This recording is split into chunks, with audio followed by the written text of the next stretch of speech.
명절 설을 맞이해서 멀리 있는 부모 형제님들을 만나기 위해 이미 이동하신 분들도 계시고 오늘 예배가 끝나면 또 이동하실 분도 계실 줄로 압니다. 모처럼 부모 형제들 가족들 한 자리에 모이면 얼마나 즐겁습니까? 그런데 처음에 모일 때는 다 같이 반가운 마음으로 즐거운 마음으로 모이는데 나중에 헤어질 때는 찜찜한 마음으로 헤어지는 경우도 있습니다. 정말 좋은 추억이 되어야 할 그 명절 가족 모임이 별로 기억하고 싶지 않는 그런 가족 모임으로 끝나는 경우도 있다는 겁니다. 자, 그래서 저는 오늘 이런 그 즐거운 가족 모임에서 그런 불미스러운 일이 생기지 않도록 찜찜한 마음을 가지고 헤어지는 일이 없도록 우리가 가족 모임에 나갈 때 좋은 옷을 입고 나갈 것을 추천드립니다. 갑자기 웬 옷타령인가 이렇게 생각하시는 분들이 있겠지만 오늘 본문의 사도 바울은 우리 그리스도인이 인간관계를 잘 하기 위해서는 좋은 성품의 옷을 입으라, 좋은 성품의 옷들을 입을 것을 권면하고 있습니다. 우리 12절에 보면 그러므로 너희는 하나님이 택하사 거룩하고 사랑받는 자처럼 긍휼과 자비와 겸손과 온유와 오래 참음을 옷 입고 그랬습니다. 자, 그러니까 사도 바울은 좋은 성품들을 쭉 나열하면서 이 성품들을 어디에다 비유했습니까? 옷에다가 비유를 했습니다. 옷에다가 비유를 하면서 우리 그리스도인들이 이런 좋은 성품의 옷들을 입을 것을 권면했습니다. 여러분, 우리가 누군가를 만나러 갈 때, 어떤 모임에 나갈 때 특히 오늘같이 명절이 되는 그런 그 가족 모임에 나갈 때, 명절날 가족 모임에 나갈 때 무슨 옷을 입고 갈까 신경을 쓰게 됩니다. 자, 저는 이때 우리 그리스도인들이 겉모습 외면의 옷에만 신경 쓸 것이 아니라 속사람 내면의 옷에도 신경 쓰면 좋겠다는 생각이 듭니다. 베드로 사도도 이렇게 권면했습니다. 베드로전서 3장 3절 4절에 보면 너희의 단장은 머리를 꾸미고 금을 차고 아름다운 옷을 입는 외모로 하지 말고 오직 마음에 숨은 사람을 온유하고 안정한 심령에 썩지 아니할 것으로 하라. 이는 하나님 앞에 값진 것이니라 이랬습니다. 자, 이 말씀은 우리 그리스도인들이 머리를 막 이렇게 이쁘게 꾸미고 금을 차고 또 부티나는 그런 옷으로 치장을 하면서 겉사람 외모에만 이렇게 신경 쓰고 겉사람만 단장하려고 하지 말고 마음에 있는 속사람 내면도 잘 단장하라 이렇게 권면하는 말씀입니다. 그것이 하나님 보시기에 아름답다라고 했습니다. 물론 우리 그리스도인들이 옷을 맵시 입게 잘 입는 거 이건 죄가 아닙니다. 그리스도인일수록 옷을 잘 입어야 됩니다. 사치는 아니어도 맵시 입게 잘 입고 다니는 것 적극 권장합니다. 자, 그러나 겉모습은 맵시 입고 아름답고 화사한데 이에 비해 속사람의 모습은 참 추하다면 그것은 아름다운 그리스도인의 모습이라고 할 수 없습니다. 잠언 11장 22절에 이렇게 말했습니다. 아름다운 여인이 삼가지 아니하는 것은 마치 돼지코의 금고리 같다 그랬습니다. 아름다운 여인이 삼가지 아니하는 것은 마치 돼지코의 금고리 같으니라 이렇게 말했습니다. 자, 이 말은 여인이 아무리 좋은 옷을 입고 또 아름답게 단장을 해도 품행이 단정하지 않으면 말과 행실이 단정하지 않으면 그것은 마치 돼지가 코에다가 금고리를 치장한 것처럼 어울리지 않는다. 결코 아름답지 못하다라는 겁니다. 그러므로 그리스도인이 옷을 맵시 있게 입는 것도 좋지만 내면의 모습을 단정하고 잘 꾸미는 것, 이것도 역시 소홀히 해서는 안 된다는 이야기입니다.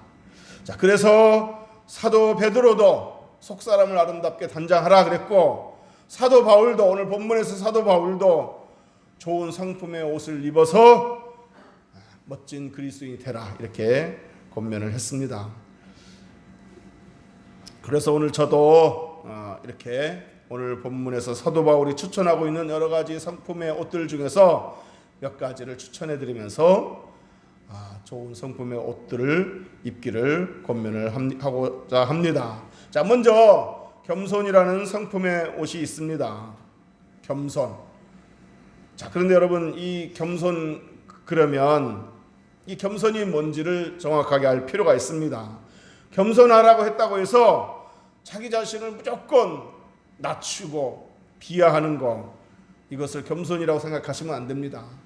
나는 별 볼일 없는 사람이야, 나는 아무것도 아니야, 막 이렇게 자기 자신을 무조건 낮추고 비하하는 것, 이것만이 겸손이 아니라는 겁니다. 진정한 겸손은 그런 모습이 아닙니다. 진정한 겸손은 무조건 자기 자신을 낮추기보다는 오히려 다른 사람을 인정해주고, 다른 사람을 칭찬해주고, 다른 사람을 이렇게 높여주는 것, 다른 사람을 세워주는 것, 이게 바로 진정한 겸손이라는 겁니다.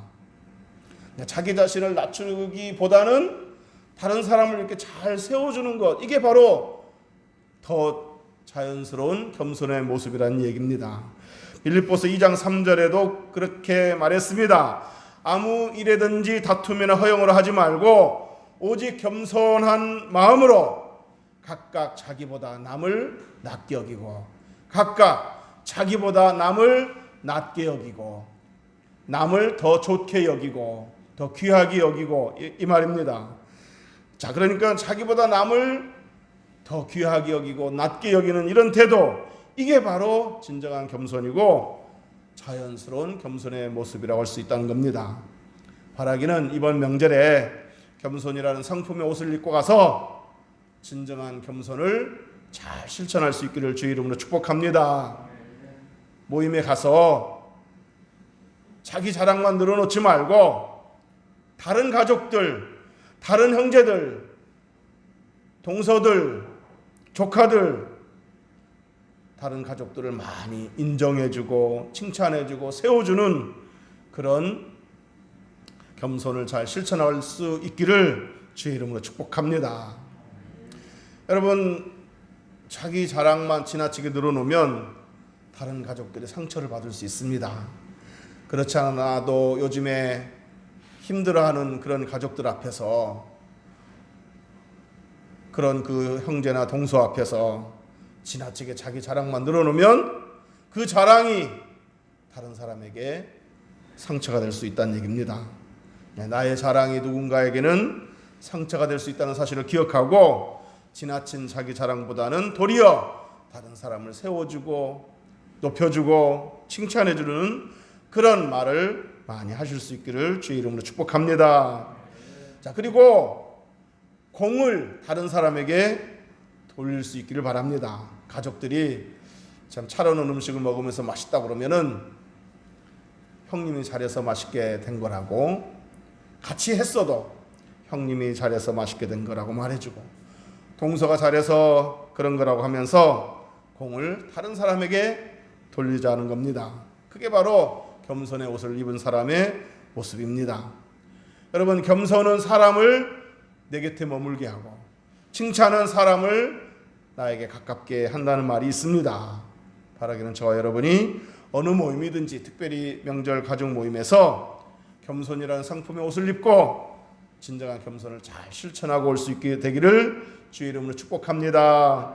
다음에 소개할 상품의 옷은 온유라는 상품의 옷입니다. 여기서 온유라고 하는 상품은 단순히 천성적으로 유순한, 천성적으로 유한 그런 것만을 의미하지 않습니다. 여기서 온유하다는 말은 자신을 잘 다스릴 줄 아는, 자신의 감정을 잘 다스리고 통제할 줄 아는 그런 능력을 온유하다라고 말합니다. 자, 그러므로 설령 내 자신이 천성적으로 급한 성격, 또 막 이렇게 욱하는 성격일지라도 자기 자신을 잘 제어할 줄 알고 다스릴 줄 안다면, 자기 감정을 잘 조절할 줄 안다면 그 사람은 온유한 사람이라고 말할 수 있다는 겁니다. 자, 그런데 참 안타깝게도 명절같이 그 좋은 날 가족 간에 서로 마음이 안 맞아서 또 뭐 대화가 좀 삐걱거리면서 다투기도 하면서 상처를 주고받는 일이 생기기도 한다는 겁니다. 그렇기 때문에 우리 그리스도인들이 가족 모임에 나갈 때 온유라는 성품의 옷을 꼭 잘 챙겨 입고 나가셔야 합니다. 그래서 누군가가 욱하고 성질을 내도 그것을 온유함으로 잘 받아칠 수 있어야 하겠습니다. 잠언 15장 1절에 보면 유순한 대답은 분노를 쉬게 하여도 과격한 말은 노를 격동하느니라 그랬습니다. 유순한 대답은 분노를 쉬게 한다 그랬습니다. 누군가가 내게 분노를 드러낸다 해도 내 쪽에서 온유한 마음을 가지고 유순하게 대응을 하면 그 분노가 가라앉고 잠잠하게 된다, 그런 말입니다. 잠언 15장 18절에도 분을 쉽게 내는 자는 다툼을 일으켜도 노하기를 더디하는 자는 시비를 그치게 하느니라 그랬습니다. 누군가가 분을 쉽게 내어도 온유한 마음으로 노하기를 더디하면서 같이 그냥 욱하지 말고 노하기를 더디하면서 온유한 마음으로 그것을 잘 받아 넘기면 시비가 그칠 수 있다 그랬습니다.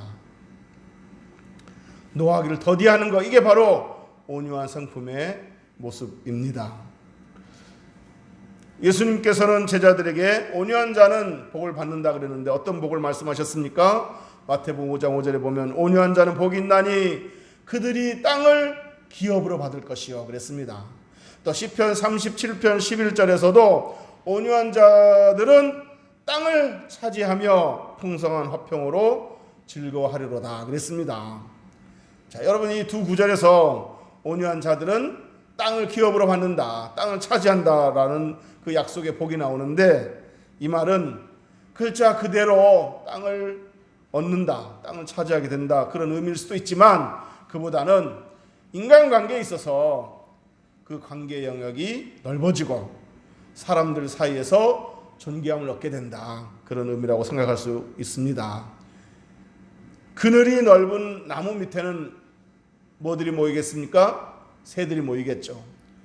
가슴이 넓은 사람 밑에는 사람들이 모인다라는 말이 있습니다. 마찬가지로 온유한 사람은 여러 사람들의 마음을 차지하게 되고 여러 사람들의 마음을 정복하게 됩니다. 사람들이 가까워지고 사람들이 모이게 됩니다. 그래서 여러 사람들로부터 존경을 받게 되고 존귀함을 얻게 됩니다. 이번 가족 모임에서 온유함을 잘 챙겨 입고 가셔서 잘 실천할 수 있게 되기를 주의 이름으로 축복합니다. 그 다음에 나누고 싶은 성품의 옷은 용납과 용서의 옷입니다. 본문의 사도 바울은 서로 용납하고 서로 피차 용서하라라고 권면했습니다. 서로 용납하고 피차 용서하라. 여기서 용납이라는 말은 잘 이해하고 받아들인다는 그런 의미가 내포되어 있습니다. 그러므로 서로 용납하고 피차 용서하라는 말씀은 누군가의 실수나 허물을 용서할 수 있으려면 먼저 용납하는 자세가 필요하다는 얘기입니다. 먼저 이해하고 받아들이는 용납하는 자세가 필요하다는 얘기입니다. 그래야 다른 사람을 용서할 수 있다는 얘기입니다. 여러분, 우리가 처음에는 즐거운 마음으로 모였다가 나중에 찜찜한 마음으로 헤어지지 않으려면 내가 이 모임에서 실수를 안 해야지, 다른 사람의 감정을 건드리지 말아야지, 실수 안 해야지, 이런 생각도 참 귀한 생각이라고 할 수 있지만 그보다는 누군가가 나에게 실수를 했을 때 그것을 잘 이해하고 잘 받아들이는 용납할 줄 아는 그런 태도가 더 중요하다고 생각합니다. 내가 실수를 하지 말아야지, 이런 결단도 귀한 마음이지만 누군가가 실수했을 때 그걸 잘 받아들일 줄 아는, 용납하는 그 자세, 이게 더 중요하다는 겁니다. 어떤 동서가 나에게 좀 예민한 반응을 보였다든지, 또 누군가가 짜증내는 태도를 나에게 보였다 하더라도 이렇게 생각하라는 거예요. 아하, 저 동서 요즘에 안 좋은 일이 있었나 보다. 요즘 뭐가 참 잘 안 풀리나 보다. 이렇게 생각하고 너그럽게 받아들이고 품으면 그 동서도 마음의 안정을 얻게 될 것이고 나중에 고마워하게 될 겁니다. 그때 내가 좀 예민하게 했었는데 잘 받아줘서 고마워요 라고 고마움을 표현하게 될 것입니다. 이번 가족 모임에 용납하고 용서하는 이 성품의 옷 잘 챙겨 입고 가시기를 주의 이름으로 축복합니다. 그 다음에 평강이라는 성품의 옷이 있습니다. 평강. 오늘 본문에 그리스도의 평강이 너의 마음을 주장하게 하라 그랬습니다. 그리스도의 평강이 나의 마음을 주장하게 하라는 겁니다. 즉 그리스도의 평강이 내 마음을 지배하게 하라는 겁니다. 그리스도의 평강이 내 마음을 지배하고, 그래서 그 평강이 내 마음에 충만한 상태에서 가족 모임에 나가서 가족들을 만나면 어떻게 되겠습니까? 내 안에 넘치는 그 평강이 다른 사람에게 자연스럽게 흘러가게 될 것입니다. 믿습니까? 마지막으로 감사라는 성품의 옷이 있습니다. 오늘 본문에 감사하는 자가 되라고 그랬습니다. 자, 그런데 이 감사를 하되 이 감사도 지혜롭게 잘해야 됩니다. 아까 말씀드렸듯이 겸손해서 말씀드렸듯이 이 감사도 지혜롭게 잘해야 되는데, 감사한답시고 하나님께서 나에게 이런 복을 주셨어, 이런 복을 주셨어, 이런 복을 주셨어 하고 이 복받은 얘기 이것을 막 늘어놓으면 그 감사가 다른 사람에게 또 상처가 될 수 있습니다. 요즘에 감사할 것이 별로 없는, 요즘에 좀 힘들게 사는 그런 다른 가족들에게 그 가족들 앞에서 감사한답시고 하나님이 이런 복도 막 넘치도록 주셨어 막 이렇게 자랑을 늘어놓으면 그 감사가 다른 가족들의 마음을 아프게 할 수 있다는 사실을 기억하고, 감사하는 것도 분위기를 봐서 해야 되고 사람들을 봐가면서 해야 됩니다. 저쪽에서 이렇게 다들 평안하고 형통하고 좋은 일들이 많이 있고 그럴 때는 나도 뭐 같이 나도 그런 일이 있어서 이렇게 말할 수 있지만, 또 상대방 다른 가족들에게 힘든 일이 있고 좀 어려운 일이 있는데 그 앞에서 막 내 또 복받은 얘기하고 감사 막 하면 그 감사가 다른 사람에게 감사가 되는 게 아니고 상처가 될 수 있다는 것을 기억하고, 이번 감사라는 이 성품의 옷을 입고 가되 이 감사를 잘 표현할 수 있어야 되겠습니다. 자, 그러려면 어떻게 감사해야 되겠습니까? 감사하되 이렇게 감사하는 것이 좋습니다. 뭐냐면 우리 집안에 동서 같은 사람이 있어서 정말 감사해. 이렇게 가족들에 대해서 감사하라는 거예요. 우리 집안에 형님이 있어서 정말 감사해.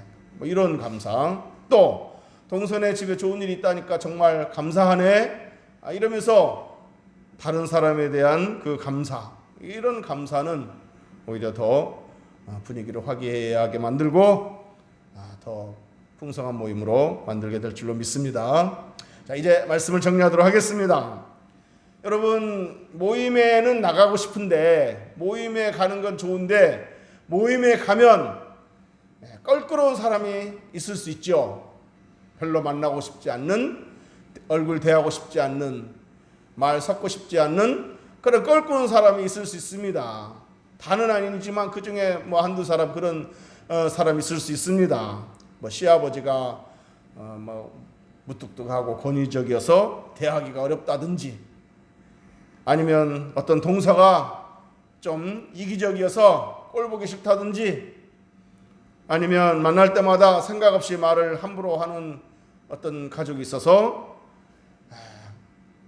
만나기 싫다든지, 뭐 여러 가지 이유로 가정 모임에 나가는 것이 껄끄러울 수 있습니다.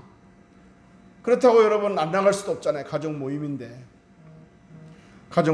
자꾸 나가는 것을 회피한다면 그것도 그리스도인답지 못한 행동입니다. 그럼 어떻게 해야 되겠습니까? 너무나 뻔한 방법이라고 생각하시겠지만 모임에 나가기 전에 하나님께 기도하는 겁니다. 사람들 만나기 전에 먼저 하나님부터 만나고 나가는 겁니다. 그러면 내 마음도 좀 편해지고 또 껄끄러운 사람 만났을 때에도 이렇게 편한 모습으로 대화할 수 있습니다.